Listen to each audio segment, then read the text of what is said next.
પીછળના હે તો કોઈ જાણે અજાણે જાય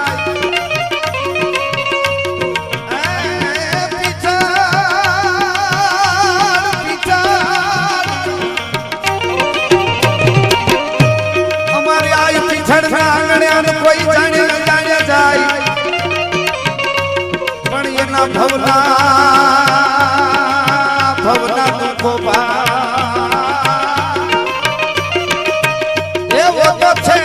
ભગાડે ચારણી